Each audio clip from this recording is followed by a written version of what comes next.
Assalamu alaikum. This is Azure Fundamentals session. I'm Nabila Qabbani. Welcome to my channel Fingerprint in IT. This session's information is mainly based off the knowledge shared by Microsoft in Microsoft Learn platform. This session is for you if you are new to Azure or Cloud, or if you are in process of preparing to Azure Fundamentals exam, and you would like to have a better understanding about Azure Fundamentals. This session is distributed into 6 modules as they are separated as learning paths in Microsoft Learn. So whenever you feel you need to have more details or information, you can refer to Microsoft Learn documentations. Module 1 describe core Azure concepts. Module 2 describe core Azure services. Module 3 describe core solutions and management tools on Azure. Module 4 describe general security and network security features. Module 5 describe identity, governance, privacy and compliance features. Module 6 describe Microsoft cost management and service level agreements. So let's start. Module 1 describe core Azure concepts. Let's start discussing what is a cloud provider. A cloud provider is a company that you can use its data centers to store your data instead of storing them on-prem on your own data centers. You can think about it as you are renting their hardware, and when you start storing your data there, you will be able to use the cloud computing services they provide for you. These are services that are delivered through internet. They can be something like servers, storage, databases, networking, and so on.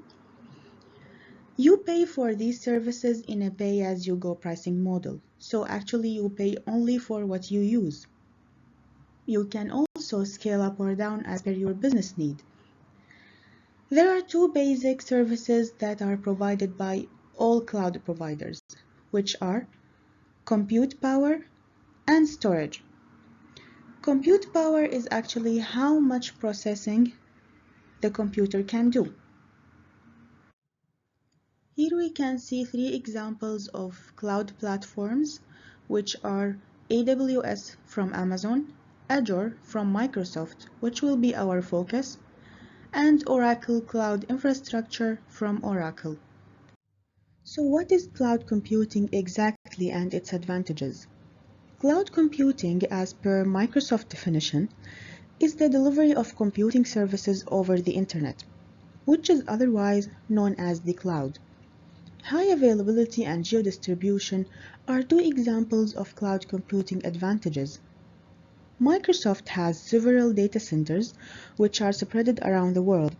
So if you have an application that is meant to be used by people in a specific geographical region, you can keep your application near your customers so they can have the best performance. Disaster recovery uses geo-distribution, data redundancy, and backup services to make sure that your data and business are safe in case of disasters. In Azure, adding resources or removing unneeded resources is very simple, and that's what makes it an agile solution. When we are talking about elasticity, we are talking about auto-scaling. So if you have an application or a code that you want to make sure that it always have enough resources to run successfully, you can make use of auto-scaling. We can scale horizontally or vertically. So for example, if we have 5 virtual machines, we can add to them more compute power by adding other 2 virtual machines, which is called horizontal scaling. Or we can add more compute power to these 5 virtual machines by adding more CPUs and RAMs to them, which is called vertical scaling. When we talk about scalability, it's time to talk about types of expenses. We have 2 main types, capital expenditure and operational expenditure. Capital expenditure is the upfront spending of money on the products and business needs. So let's imagine you are making your business and you are expecting that in the upcoming 10 years, you will need 10 physical servers. In the span of these 10 years, and maybe more, depending on how your needs are changing, you will not require to buy more physical servers because you actually have enough of them. But let's imagine this situation. 10 years have passed and you found that you used 3 servers out of the 10. That means that you have ended up paying for things that are not important for your business. And here comes the benefit of operational expenditure. It works in a pay-as-you-go pricing model. And this is how cloud service providers work. They operate in a consumption-based model. So actually you pay only for what you use. There is no upfront cost. When you require some more additional services, you can easily add them. That does not require much time or effort for you to do it. And the opposite is true as well. Whenever you find that you have some services that dropping them will not affect your business success, you can do it easily and stop paying for these services. Let's talk now about the deployment models of cloud computing. We have 3 deployment models: the public cloud, private cloud, and hybrid cloud. Public cloud represents the services offered over the public internet, and the cloud resources are operated by a third-party cloud service provider. Private cloud contains resources that are used by a specific entity, which can be hosted on premises or in a third-party service provider. The hybrid cloud is a combination of public and private cloud, allowing for the exchange of data between them. When we start learning about how Azure works, we will find that it relies upon the virtualization technology, which uses the hypervisor to optimize the capacity of the hardware by separating the operating system from the hardware. The hypervisor emulates the function of a real computer and its CPU in a virtual machine. The emulation layers will map the software instructions to hardware instructions. Hence, we will be able to run multiple virtual machines that can be used for different purposes in one physical server. This virtualization technology has a presence in each server in Microsoft data centers. We have network switches which are responsible for the connectivity between the servers. In each rack, there is one server that runs a cloud management software called the Fabric Controller, which is responsible of services allocation and health monitoring of the servers and the services running on it. It also performs server and service healing and auto-recovery in case of failure. The Fabric controllers are connected to a set of servers that runs the cloud orchestration software. The orchestrator is responsible of managing everything that happens in Azure, and it is representing the front end. The front end hosts the web services, RESTful APIs, and internal Azure databases that are being used in cloud functions. Let's take the following example to demonstrate the idea. A user requested to create a virtual machine through Azure Portal, which is one of the things that calls the Orchestrator Web API. The orchestrator will validate the authority of the user to deploy the specified resource. It packages the needed information, picks the best server rack or cluster, and sends this information to the Fabric controller to take the action of allocation of the resource. Once the Fabric controller creates the virtual machine, the user will be able to connect to it and use it. Now we will be discussing about Azure Regions. Each region is in a specific geographical place, and it consists of at least one, and there could be more, data centers, which are connected together with low latency network. Some Azure services can be deployed in any region, such as Azure AD, Azure DNS, and Azure Traffic Manager, whereas some services and features are restricted to specific regions. There are also some special regions in China and US if you would like to read more about them. Availability zones are part of an Azure region.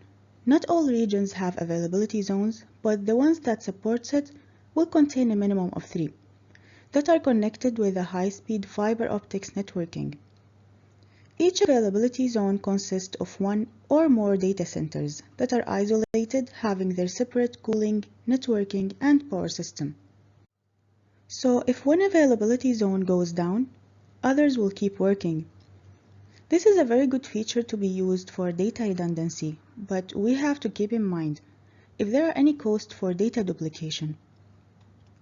The services that supports availability zones are 3 types. Non-regional services, which are not restricted to specific regions, and they are resilient to zone and region-wide outages. We have zonal services, which represents the resources that are configured in a specific zone, and zone-redundant services, which have automatic replication across zones, such as zone-redundant storage. Within the same geography, each region will be paired with another region, at least 300 miles away. This is another good feature that helps in data replication. When an extensive Azure outage happens, there will be one region that is prioritized to be restored. And when there are planned updates, they will be applied to one region at a time to minimize the risk and downtime. Also, another advantage of region pairs that data will stay in the same geography as its pair, except for Brazil South, for tax and enforcement purposes. Azure has many services that are offered to its customers, and they can be categorized to 10 categories: compute, networking, storage, mobile, databases, web, Internet of Things, big data, artificial intelligence, and DevOps. You may search about what kind of services each category contains. Let's discuss now about the cloud service models, which are Infrastructure as a Service, IaaS, Platform as a Service, PaaS, and Software as a Service, SaaS. Infrastructure as a Service is the closest model to how you manage your infrastructure. Platform as a Service is very suitable for developers because all what they need is to deploy the application and no need for them to take care of the underlying layer of the operating system and the hardware. Software as a Service, where almost everything is handled for you, means you don't need to take care of the infrastructure, platform, or even the application. All you need is to supply your data and use the software. A very good example of software as a service is Office 365. This picture from Microsoft explains what is being managed by the cloud provider and what is managed by the cloud tenant. So in case of on-prem, the tenant will need to manage everything. In case of infrastructure as a service, they will need to manage everything except the compute, networking, and storage part. For platform as a service, they will manage the data and access and the applications. And in software as a service, they will manage only the data and access. Now, what is serverless computing? Serverless computing is an event-driven architecture where autoscaling happens whenever a function or event triggers. Serverless means that the infrastructure provisioning, scaling, and management is taken care without the user intervention, where servers are still present doing their job. Let's define some important terms in Azure. A resource is the service that you have. For example, it can be a virtual machine. In order to be able to create resources, you will need to have a resource group, which you can consider it as a logical container. You can group resources as per your preference, could be by lifecycle, access control, and so on. Note that resource groups can't be nested, and there are some services which have limitations or requirements to be moved from one resource group to another. Azure subscription is the term that we will be discussing in the next slide. Management groups are for managing policies over multiple subscriptions, as policies will be inherited. A subscription can have only one parent, and a management group can have one parent and many children. And it can reach up to 6 levels of depth, excluding the root and subscription levels. To use Azure, you will need to have an Azure subscription, which is, as per Microsoft definition, a logical unit of Azure services that links to an Azure account, which is an identity in Azure Active Directory, or in a directory that Azure AD trusts. Subscriptions can be used to manage the costing. Each subscription has quotas, which defines the limits of the resources that can be created. We have two types of subscription boundaries. Access control boundary, if you want to define access control at the subscription level, and billing boundary, if you want to manage and organize the billings of your subscriptions, where you can have separate invoice and payment method for each billing profile. There is a remark by Microsoft that if you have signed up previously for Azure, or your company have an enterprise agreement, your billing setup might be different. Sometimes you will need to have another subscription when you want to overcome a limitation. Azure Resource Manager is the deployment and management service for Azure, as per Microsoft. When users have a request, the Resource Manager will authenticate and authorize the request, then send it to Azure service to take the action. You will see that there is a consistency in the results of the requests because all requests are handled by the same API. Azure Resource Manager has multiple benefits. The first one is ARM templates or Azure Resource Manager templates, which allow you to have infrastructure as a code. And when you run this code, you will have similar environment deployments. We can also apply actions on group of resources together instead of individual actions. Azure Resource Manager is helpful in defining dependencies between the resources, applying role-based access control to the services, and applying tags for logical organization of the resources, as well as for viewing costs for resources that share the same tag. Let's now move to Module 2, Describe Core Azure Services. In the upcoming few slides, we will be discussing the most common Azure services, which will be including virtual machines, virtual desktop, container instances, Kubernetes services, app services, and functions. The first service is Azure Virtual Machines. It is an example of infrastructure as a service services. It has virtualized resources of processor, memory, storage, and networking. You can install an operating system on it, then use it and control it as you use a normal computer. We can scale virtual machines in Azure in two ways.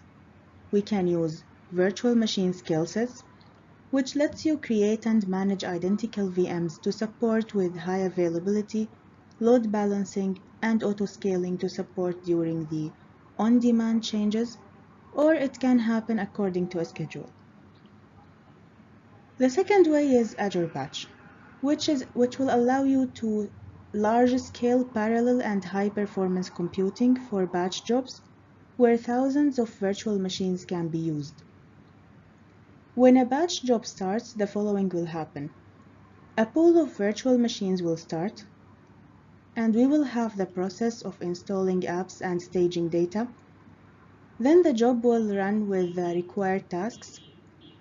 Work will be requeued if failure is identified, and we can configure the count of how many times a task can be requeued to be executed again in case of failures.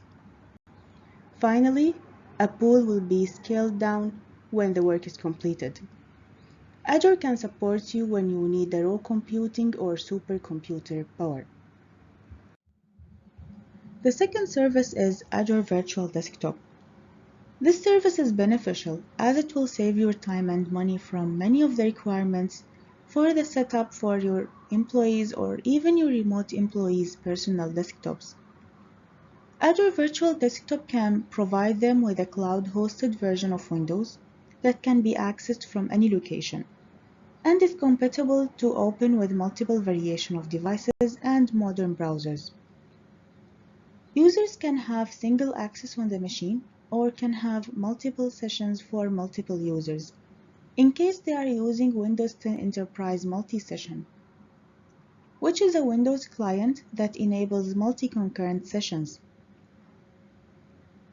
To provide the best performance to the users, you can place the virtual desktop near the applications and services that are being used by it.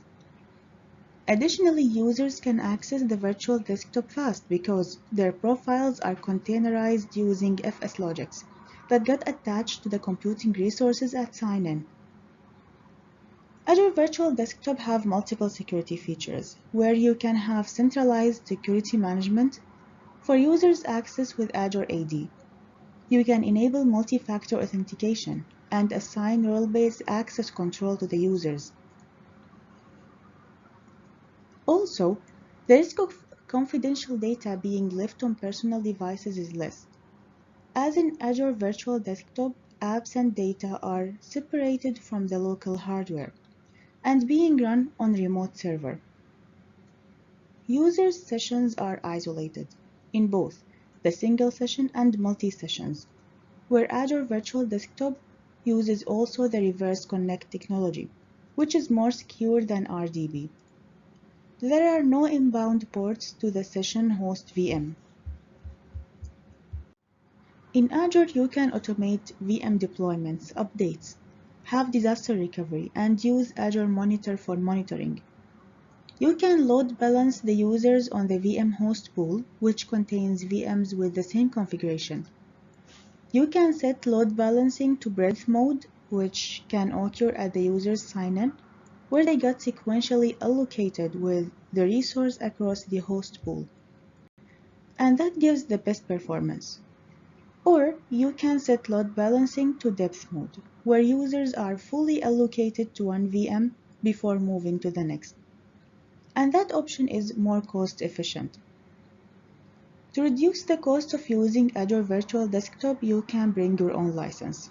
As per Microsoft, if you have an eligible Windows or Microsoft 365 license, you can get Windows 10 Enterprise and Windows 7 Enterprise desktops and apps at no additional cost.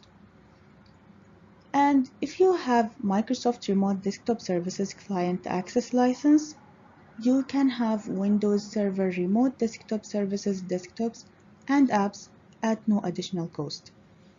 Additionally, you can reduce cost by having a reserved VMs instances for 1 or 3 years instead of pay as you go, as that can provide you with discounts. The next services are container instances and Kubernetes services.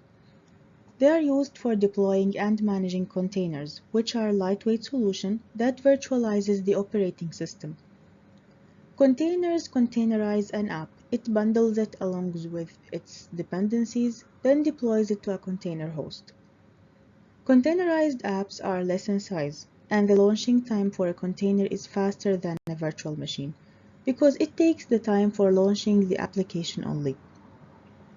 Containers can be used to make solutions that are based on microservices architecture, where the solution will be split into independent parts that can be managed separately. So for example, if it's a website, you can set the front end, back end, and the storage each in a separate container. A microservice is a service that has its own code and it is independent from other services. Multiple microservices can communicate with each other using a defined API to form a solution that is based on microservices architecture, where each microservice could have a different technology and framework, and it can be deployed, scaled, or get updated on its own. So instead of working on the solution scale, you work on the service scale. One of the most popular containers is Docker, which is supported by Azure. Docker and Microsoft-based containers can be managed in two ways. Azure Container Instances, which you can upload and run your containers in a fast and easy way using it. And the second one is Azure Kubernetes Services. It is a suitable platform to build software as a service services. It is a complete orchestration software that allows you to interact, automate, and manage containers. We can use network plugins to manage connections, policy-driven network security, and load balancing the traffic. You can have additional Kubernetes functionalities by extending its API. Auto-scaling in Kubernetes can happen in multiple ways, such as manual scaling for pods and nodes, cluster autoscaler, and horizontal pod autoscaler, which it checks for the matrices API every 60 seconds by default, to find out if there is any scaling requirements.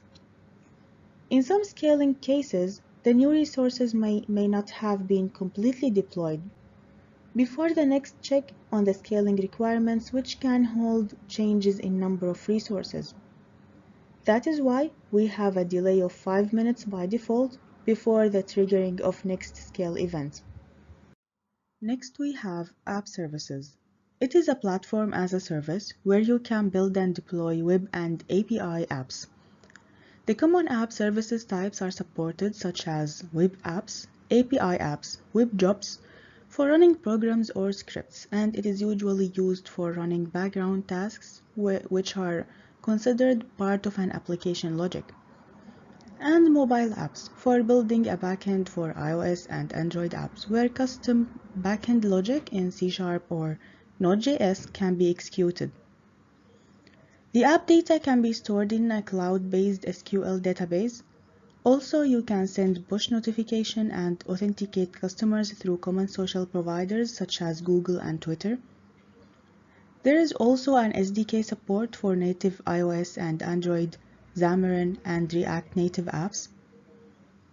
App Services supports auto-scaling, high availability, and endpoints can be secured.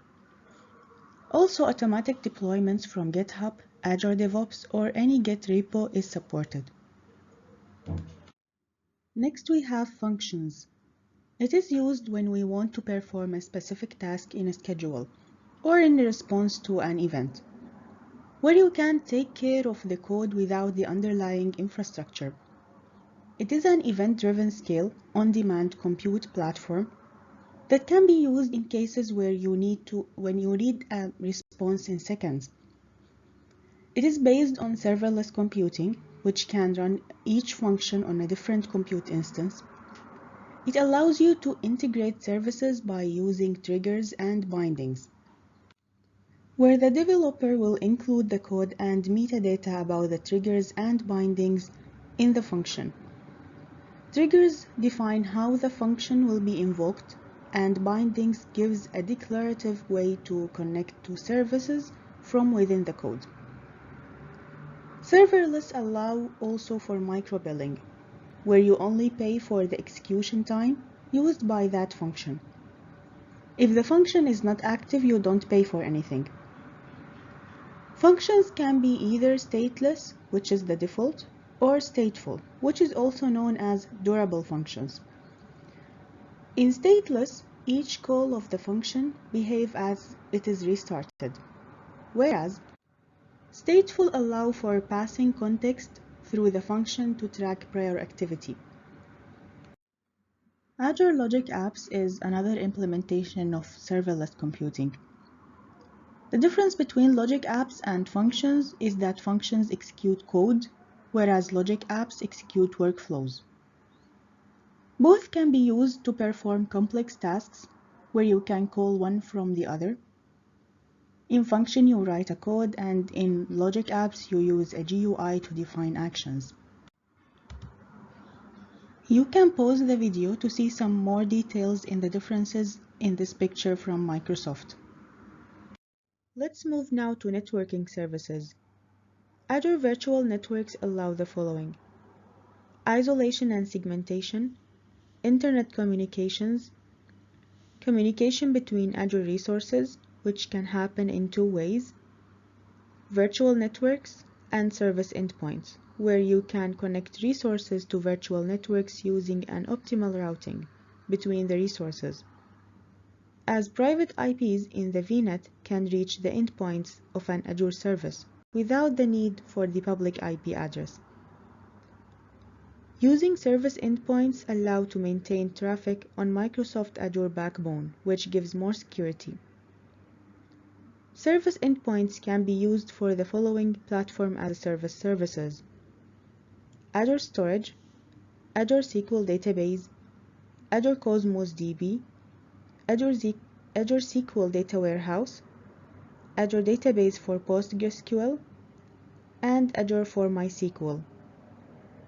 You can also allow communication with on-premises resources.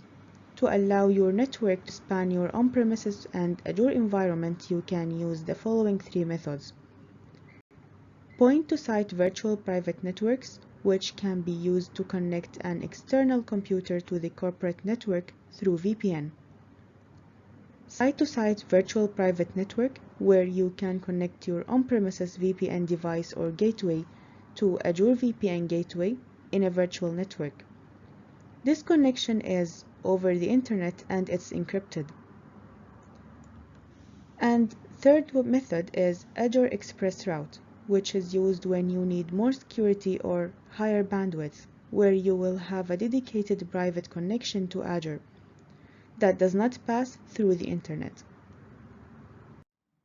We can also route network traffic. Azure route traffic between subnets, virtual networks, and internet by default. You can override these settings by the following. Route tables for defining rules of how traffic should be directed, and broader gateway protocol, which is also known as BGP. As per Microsoft, it works with Azure VPN Gateway, Azure Route Server, or Express Route to propagate on-premises BGP routes to Azure Virtual Network. We can also filter network traffic. You can filter the traffic between subnets by the following. First, network security groups, where you can set inbound or outbound security rules to allow or block traffic. And you can use network virtual appliances, which is a virtual machine that carries a specific network function, such as a firewall or performing WAN optimization. We can also connect virtual networks.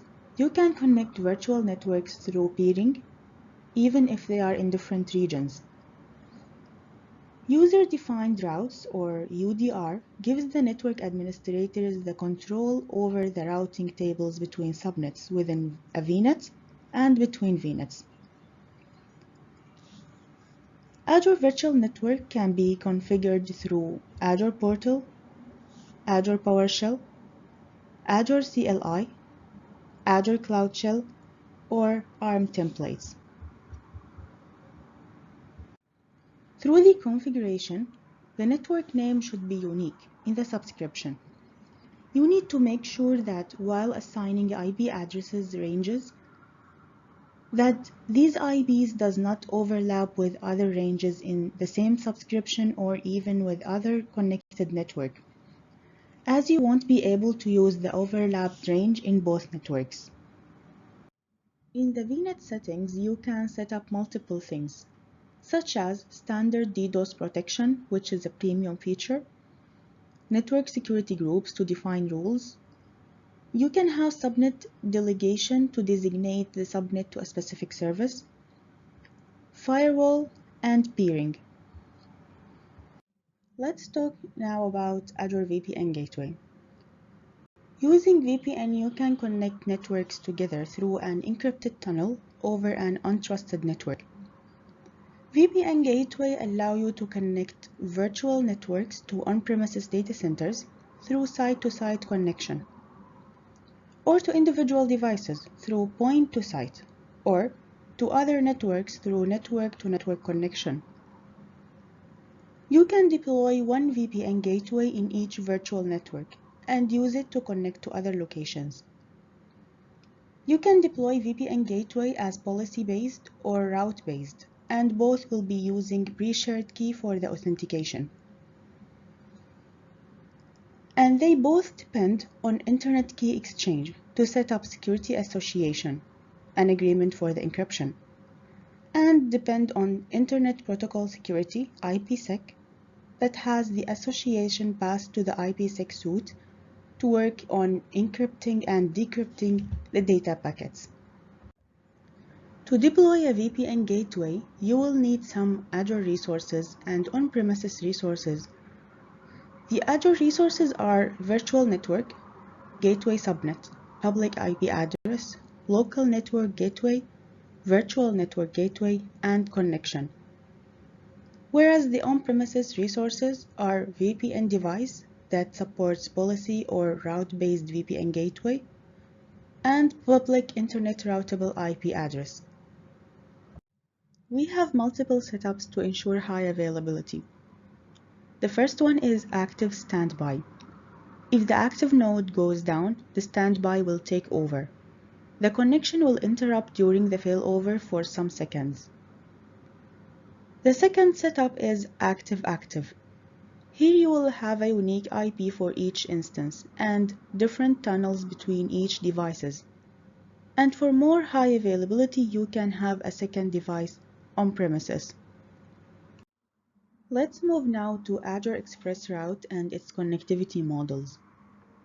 The first three models, Cloud Exchange Co-location, Point-to-Point Ethernet connection, and Any-to-Any network, are actually considered as the service provider model. The last one, which is Express Route Sites, is considered the direct model. Cloud Exchange Co-location is where a co-located provider usually offers Layer 2 and Layer 3 connection between your data center and Microsoft Cloud. Layer 2 is the data link layer that provides communication between two nodes on the network. Layer 3 is the network layer that provides addressing and routing between nodes on the network. So if your data center is co-located at a cloud exchange, such as an ISP, you can request for virtual cross-connection to Microsoft Cloud. The point-to-point Ethernet connection is also provides connectivity on Layer 2 and Layer 3 through point-to-point Ethernet link between your data center and Microsoft Cloud.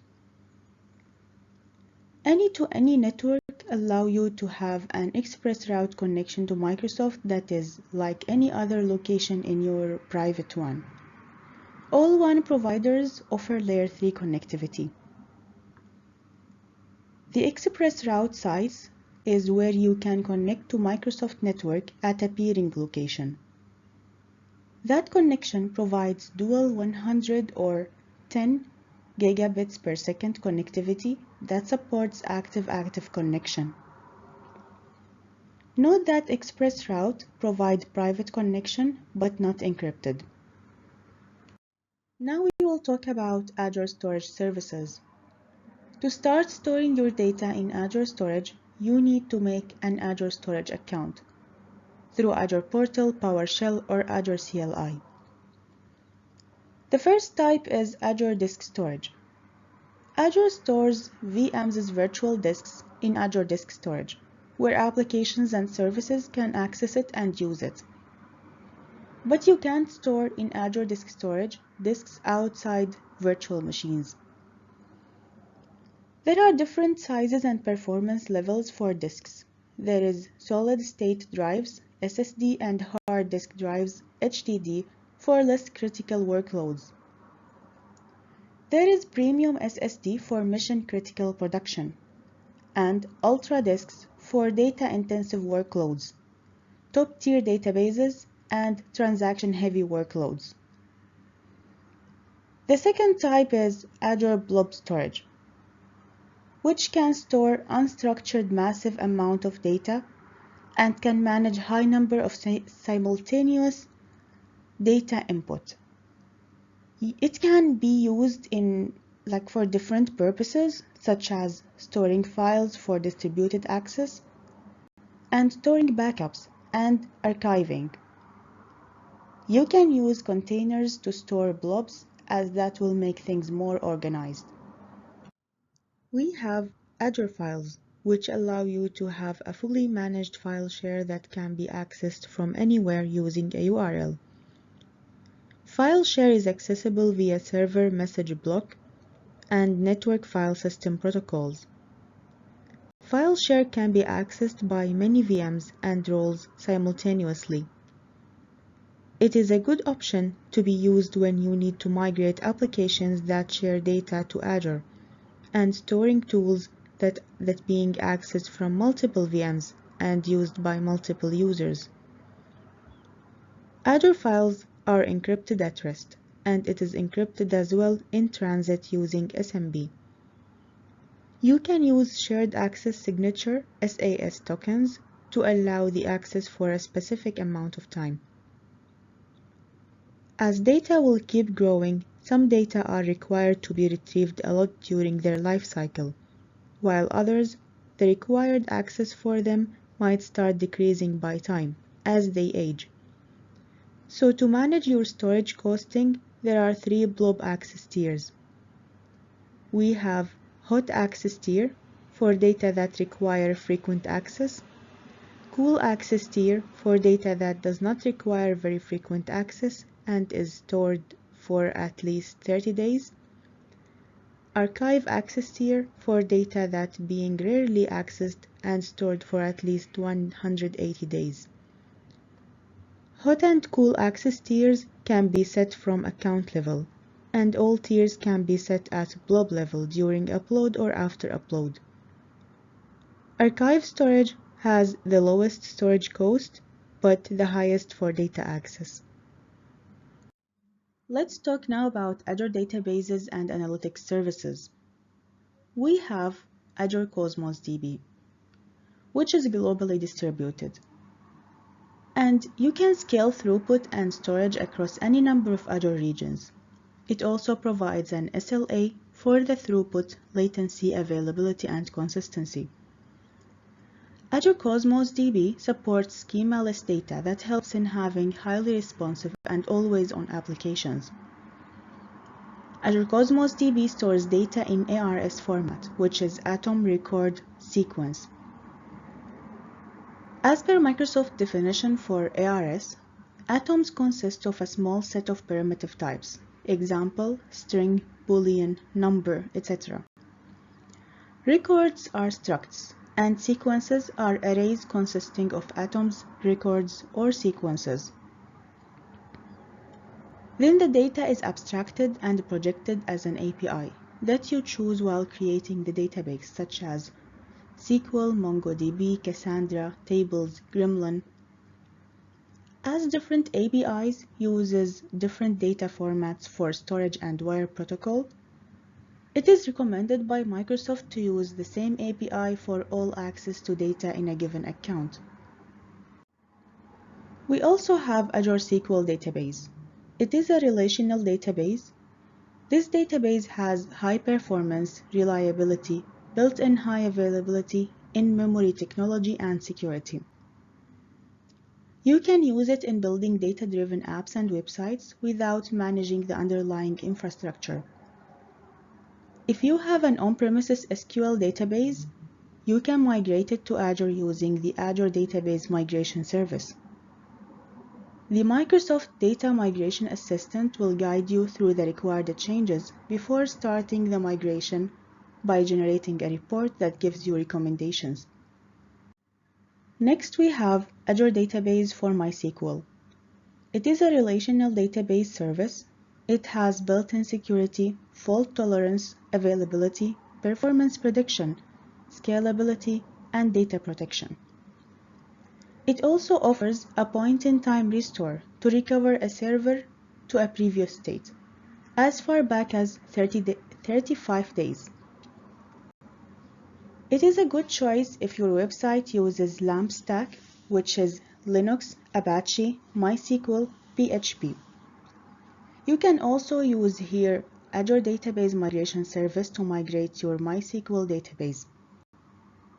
You can have dynamic scalability to make your database respond faster to the changes.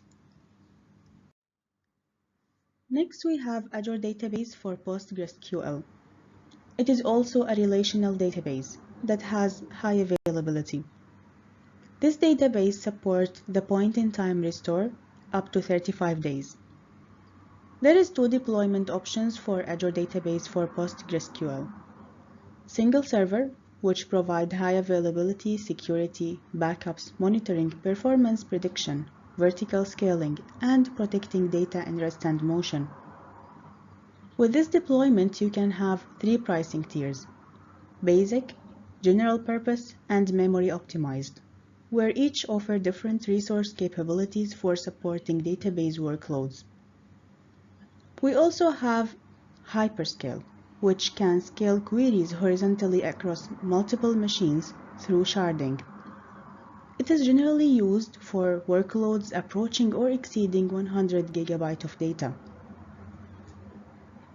Azure SQL Managed Instance is similar to Azure SQL Database, but Azure SQL Managed Instance can provide multiple options that might not be available in Azure SQL Database, such as supporting databases uses Cyrillic characters for collation. Lastly, we have Big Data and Analytics. Azure provides you with services and analytic solutions to deal with big data, which means dealing with the massive volume of data. We have Azure Synapse Analytics, formerly Azure SQL Data Warehouse. Also, Azure HD Insight. It can run popular open source frameworks and create types of clusters such as Apache Storm and machine learning services. There is Azure Databricks. It supports you in unlocking insights from all your data and build artificial intelligence solutions. Also, Azure Data Lake Analytics. It is an on-demand analytics job service that can handle jobs of any scale. It simplifies big data, and you pay for the processing used by the job. Module 3. Describe core solutions and management tools on Azure. Let's talk now about Azure IoT services. Azure IoT Hub supports communication between the IoT devices and the devices managing them. When a message is received to the IoT Hub, it can be routed to other Azure services. You can have management tools and reports using the Hub RESTful API. Azure IoT Central is built on top of IoT Hub, where a dashboard is added to allow you to connect, monitor, and manage the IoT devices, either single devices or multiple together. Additionally, you can set alerts, and IoT Central can integrate with different Azure products. Azure Sphere is used when security is needed, providing end-to-end security. It comes into three parts. Azure Sphere Microcontroller Unit, which processes the operating system and signals from the attached sensors. Customized Linux operating system. Azure Sphere Security Service. When device connects to Azure, it needs to authenticate. Then AS3 check that the device is not tampered with. And after establishing the connection successfully, communication can happen between Azure and the devices. Next, we have Azure AI Services. We have two approaches for AI, deep learning system and machine learning. As per Microsoft definition for them, deep learning system is modeled on the neural network of the human mind, enabling it to discover, learn, and grow through experience. Whereas machine learning is a data science technique that uses existing data to train a model, test it, and then apply the model to new data to forecast future behaviors, outcomes, and trends. Here we have three primary products. We have Azure Machine Learning, where you can train and test your models. It is a good option when you are using your own data and need a full control over the design and training of an algorithm. You can use this service to predict future outcomes that depends on private historical data.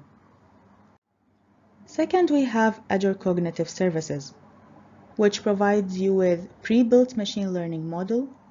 Cognitive services categories are language, speech, vision, and decision. We also have Azure Cognitive Services Personalizer Service, which gives recommendation by predicting user behavior through their actions. Lastly, we have Azure Bot Services and Bot Framework, which are platforms for creating virtual agents that understand and reply to questions just like a human, as per Microsoft definition. The bot uses Azure services such as Azure Cognitive Services to do its job. Now we have Azure Serverless Services. We have here two main services, which are logic apps and functions, which we will be discussing in seconds. Serverless is usually used for back-end tasks, such as sending messages from a system to another, or processing received messages from other systems, but it is not used for user-facing systems. Functions is stateless, which means it behaves as it is restarted each time it responds to an event. For it to be stateful, it can be connected to a storage account. Functions can be used for orchestration by the durable functions extension that allow for chaining the functions together while maintaining the state. Azure Logic Apps is low-code, no-code development platform that allow you to execute workflows.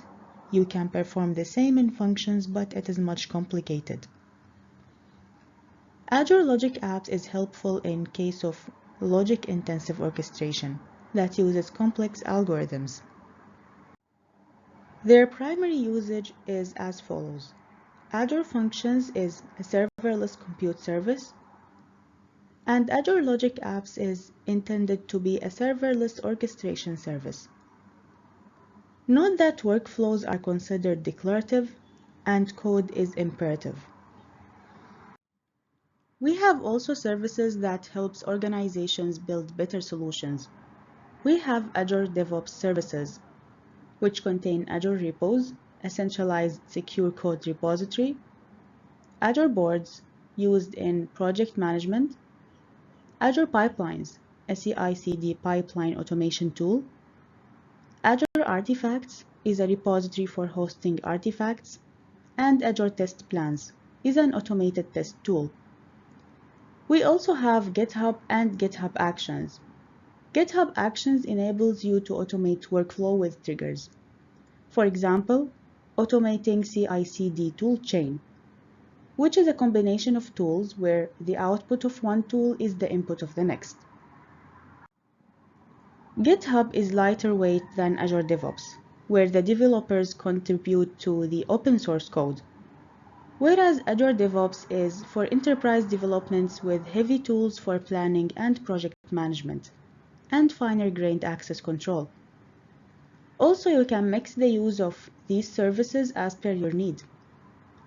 Lastly, we have Azure Dev Test Labs, which allow you to automate the building and configurations for test environments, where making use of ARM templates is also possible. The next tools are for managing and configuring Azure environments. We have two kinds of management tools, code-based tools and visual tools. The management actions that uses code to manage hardware and the cloud resources is called infrastructure as code, which has two approaches. Imperative code, where it have details to each step to get a specific output, and declarative code, where it details the outcome and helps in deciding how to better achieve it. Declarative code helps in deploying many resources simultaneously in a reliable way. The products that helps in managing and configuring Azure environments are Azure Portal, which provides you with a GUI to manage your infrastructure. Azure PowerShell, which helps in executing commandlets that calls Azure REST API to perform the management tasks. Azure CLI, or Command Line Interface, which is similar to Azure PowerShell. The main difference is the syntax. Windows administrators might prefer Azure PowerShell, and Linux administrators might prefer Azure CLI. We can also use ARM templates. You can use declarative JSON formats to describe the resource. ARM templates' benefit is that it verifies the code before the execution to ensure that resources will be created properly. It can also support in creating resources parallelly. ARM templates are also useful if you want to perform these deployments more than one time or repeatedly. Lastly, we have Azure Mobile App that helps you in monitoring your resources, diagnose and fix issues, or you can run Azure CLI or Azure PowerShell commands. Regarding monitoring services, we have three main monitoring products. The first is Azure Advisor, which evaluates resources in your subscription and provides you with recommendations for reliability, security, performance, cost, and operational excellence. We have also Azure Monitor. We're collecting, analyzing, visualizing, and taking an action in response based on metric and logging data that is coming from the whole enterprise, such as an application or an operating system. Lastly, we have Azure Service Health, where you can check for the health of Azure services and regions. Status.azure.com gives information about the major issues, but Azure Service Health allows you to check the health of resources you rely on, and to drill down to details when you have a service issue or planned maintenance. It can also provide health advisory, and after an outage, you can have an incident report that is called the root cause analysis. Module 4. Describe general security and network security features. Azure has multiple security features and services. We have Azure Security Center, which monitors the security posture across the infrastructure. It gives recommendations, identify vulnerabilities, detect and block malwares using machine learning. Additionally, you can have just-in-time access control for the ports. Monitor the content of a specific file if it got changes. Or even you can set automated workflows in response to an alert using Azure Logic Apps and Security Center connectors. Secondly, we have Azure Sentinel. Azure Sentinel is a Microsoft's cloud-based SIEM system that collects data from the cloud and on-premises devices. You can detect threats depending on built-in analytics, or you can have your custom analytics. And you can automate responses using Azure Monitor Workbook, which can perform a set of actions in response to a trigger. Next, we have Azure Key Vault. It can be used to secure your secrets, such as passwords or certificates, where you can monitor and control the access. Also, you can integrate it with other Azure services. If you have a compliance requirements, you can use Azure Dedicated Host. You can have a dedicated host in Microsoft Data Center. For high availability, you can have a host group, which consists of multiple dedicated hosts. Regarding its pricing, you will be charged per dedicated host, and the price is based upon the VM family, hardware size, and the region.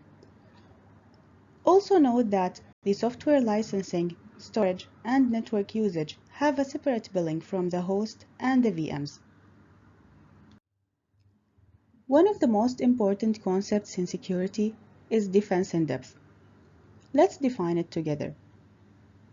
Defense in depth is a strategy that slows down the advance of the attacker's access, which happens by securing each layer starting from the physical security, identity and access, perimeter, where you can have the DDoS protection, network, compute, application, and data layer. We have three principles that define your security posture, which are confidentiality, integrity, and availability. Confidentiality is by applying the principle of least privilege that restricts the access to only what is required. Integrity is by preserving the data at rest and the transit from the unauthorized changes. Availability is to make sure that services are functioning and being accessed only by the authorized users.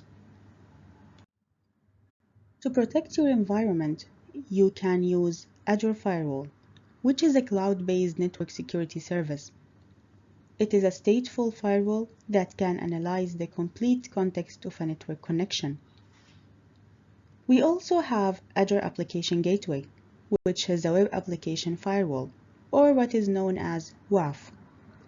Additionally, there is Azure Front Door and Azure Content Delivery Network, which gives also WAF services. Azure also provides a DDoS protection, which comes in two tiers. The basic tier, which is provided by default for free. It provides mitigation of common network level attacks. And we have the standard tier, which gives additional mitigation capabilities that are tuned specifically to Azure Virtual Network. DDoS protection can help in preventing from volumetric attacks, which flood the network layer with traffic that seems legitimate. Protocol attacks, which makes a target inaccessible by exploiting layer 3 and 4 weaknesses. And resource layer or application layer attacks, which target the web application packets, aiming for disrupting the transmission of data between hosts. The WAF can protect from layer 7 attacks, and the DDoS standard can protect WAF from volumetric and protocol attack. Network security groups allow you to set inbound and outbound rules between resources. The lower number in priority will be processed before the higher number. The network security group will also have a baseline rules created by default. You can't delete them, but you can override them with higher priority rules. Module 5. Describe identity, governance, privacy, and compliance features. When we talk about identity and access, there are two basic terms that we need to be aware of: authentication and authorization. Authentication is proving the identity, and authorization is what is the level of access a specific identity have. Active Directory is used to manage multiple on-premises systems with single identity per user. Azure AD is similar to Active Directory, but the difference is that Active Directory does not monitor sign-in attempts. But when you connect it with Azure AD, you can monitor sign-in from unexpected locations or unknown devices. Azure Active Directory provides multiple services: authentication, single sign-on, application management, and device management. For example, you can register devices and restrict users' access to be only from specific devices. Or you can manage registered devices by Microsoft Intune. To connect your on-premises Active Directory to Azure Active Directory, you can use Azure AD Connect, which allow you to synchronize the changes between identity systems, and you will be able to use multi-factor authentication, single sign-on, and self-service password reset, which can prevent users from using known passwords. You can secure the access by using Azure Active Directory multi-factor authentication, which uses the information that includes something the user knows, has, or is. And you can also use conditional access. Conditional access provides the access or deny it depending on identity signals. It depends on information of who, from where, and which device the user is using. The conditional access also can challenge for two authentication factors if the user is accessing from an unusual location. Or it could use only one factor if it is a known location. There is also a tool called the What If tool that allows you to test your conditional access rule before applying it to see how could the impact be. Conditional access features are available at Azure AD Premium P1 or P2, or if you have a Microsoft 365 Business Premium license. Building a cloud governance strategy in Azure. Governance describes the general process of establishing rules and policies and making sure that they are enforced. We can apply role-based access control to a scope. The scope can be management group, single subscription, resource group, or a single resource. The role can be owner, that can manage everything in the scope he is assigned with. Reader, who can view everything in the scope he has. And if contributor is assigned to an application over a resource group, it can manage the resources of that resource group. When the access is given to a parent scope, it will be inherited to all child scopes. Note that role-based access control does not enforce the permission over the application or data, as application security has to be handled by the application. Another kind of control can be applied by using resource locks, which is used to prevent accidental deletion. It can be applied on the subscription, resource group, or individual resources, and can give two lock levels. Cannot delete, which prevent the authorized users from deleting but not from editing. And read only, where authorized users cannot change or delete the resource. The resource lock applies regardless of the role-based access control. You need to remove the lock first, then you can apply the actions that apply to your permissions.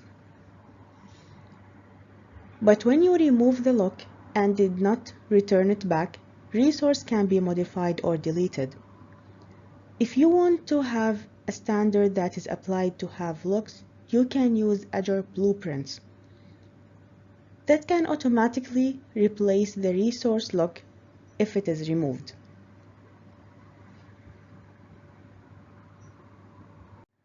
We also have tags. Tags is used for organization purposes.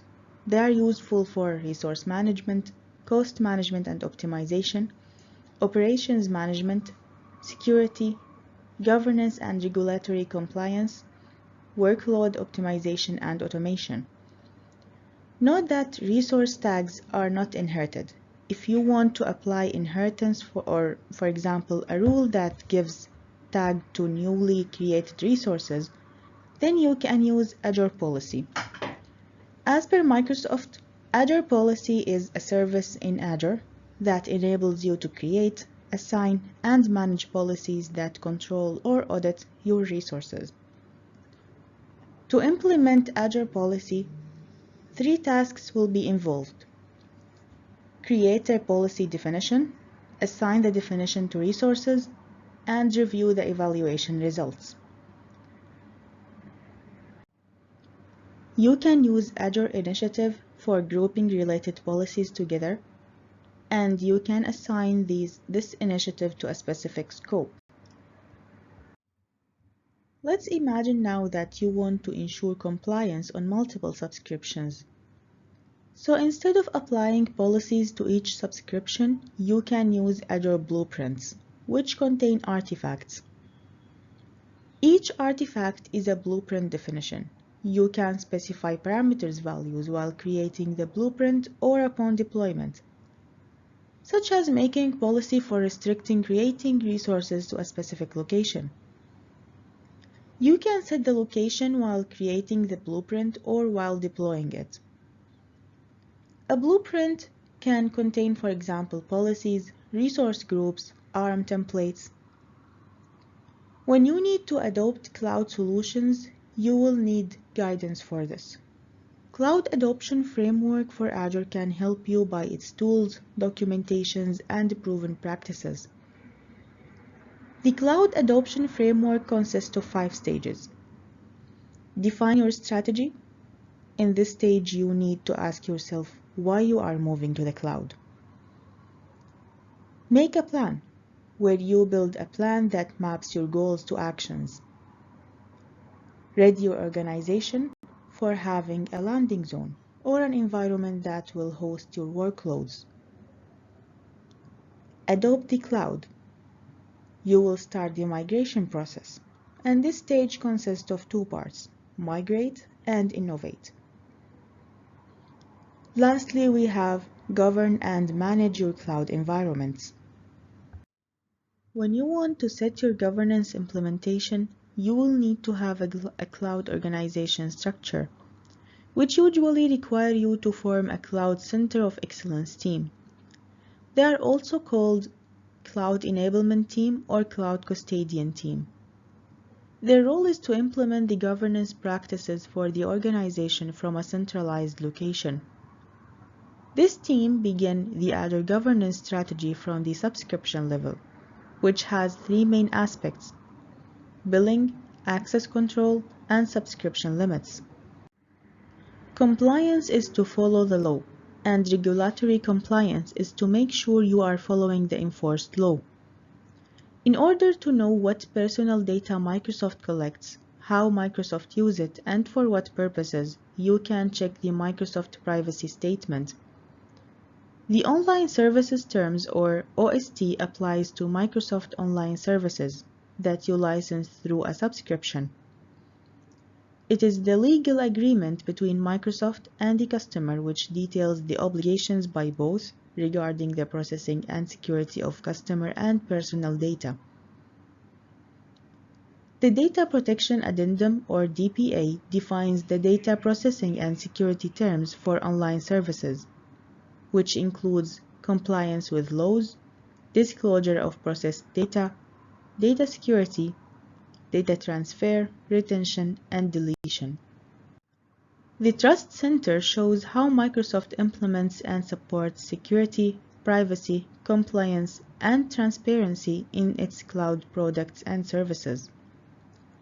If you want to have a documentation regarding legal and regulatory standards and compliance on Azure, you can check the Azure Compliance Documentation. Azure Government and Azure China 21 VNet. Let's see how they operate. Azure Government is physically isolated from non-US government deployments. It is located in US and provides screened US personnel. It is used for security and compliance needs for US federal agencies, state and local governments, and their solution providers. Azure China 21 VNet is also physically separated, located in China.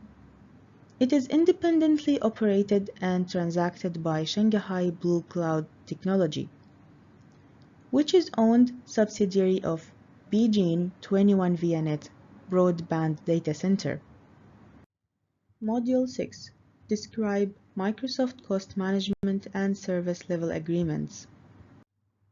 To manage costing on Azure, you can use TCO Calculator, Pricing Calculator, and Azure Advisor.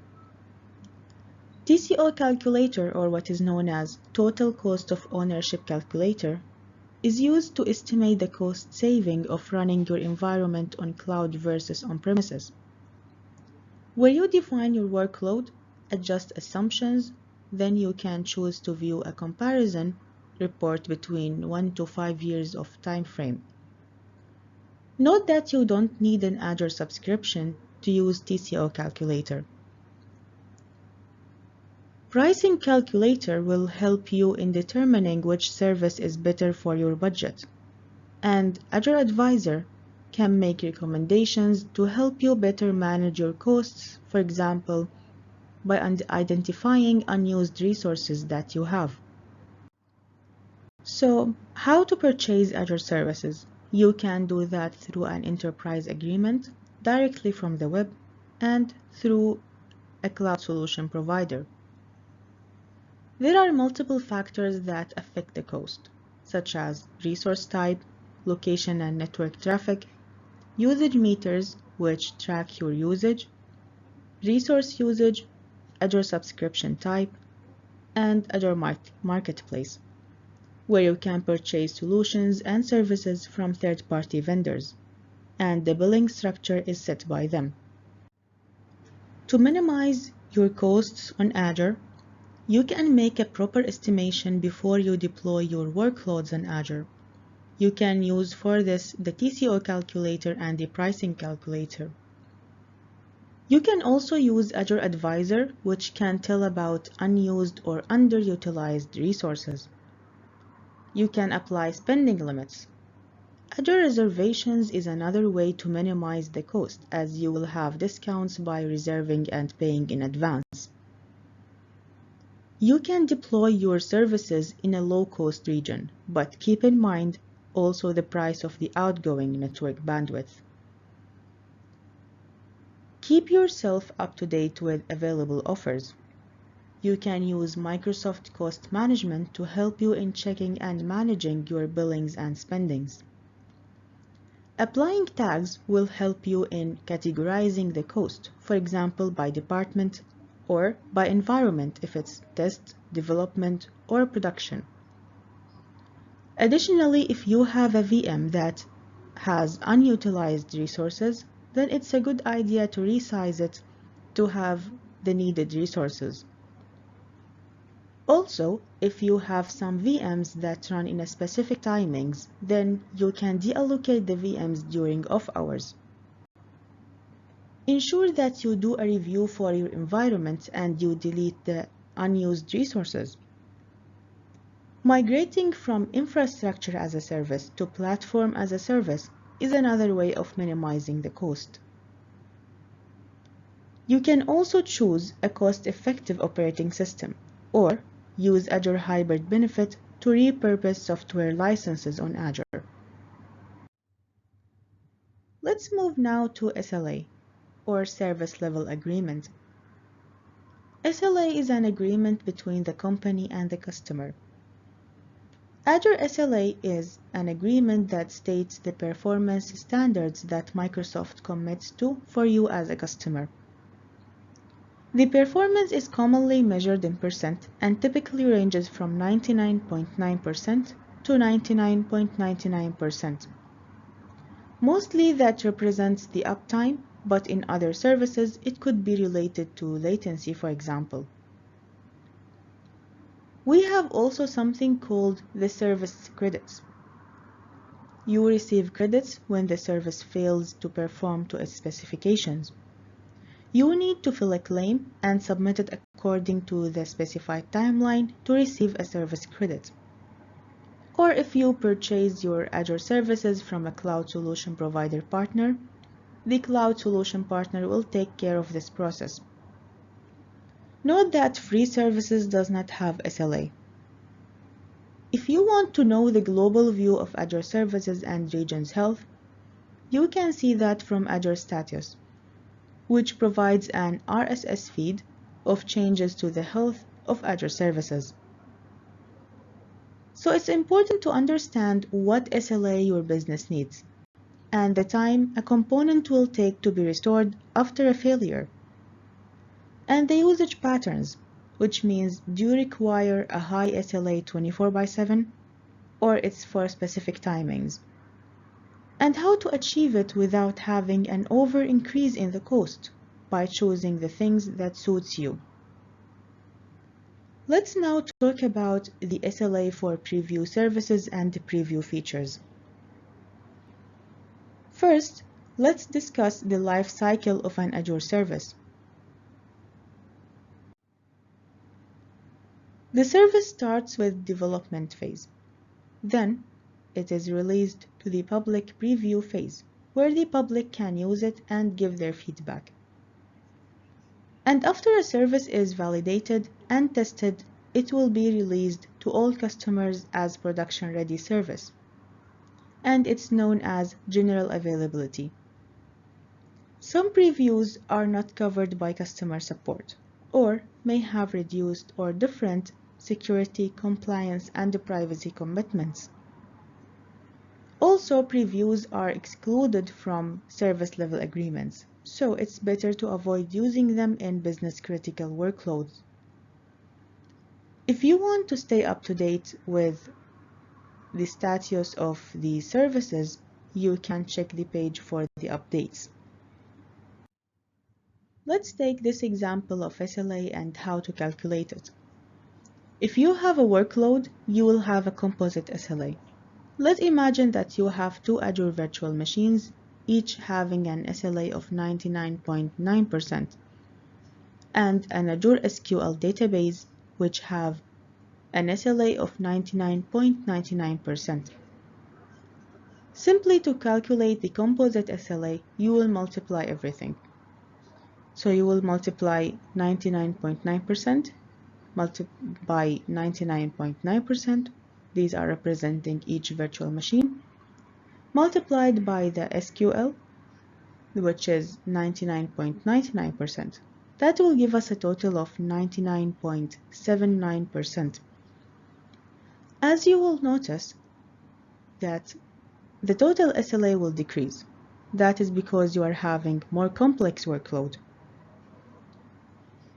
Let's now imagine that we want to increase the total SLA. So we decided to have a VM setup to be across 2 availability zones. That will increase or raise the SLA of each VM to reach 99.99%. So let's calculate again. We will multiply all together and we will get 99.97%. And this is an example of how to raise your total composite SLA. This picture from Microsoft represents each SLA and what is the expected downtime for it. So you can just pause the video and have a look on it. That concludes our session for Azure Fundamentals. I hope that helped you in building a better understanding of Azure and its services and offerings. Thank you for listening.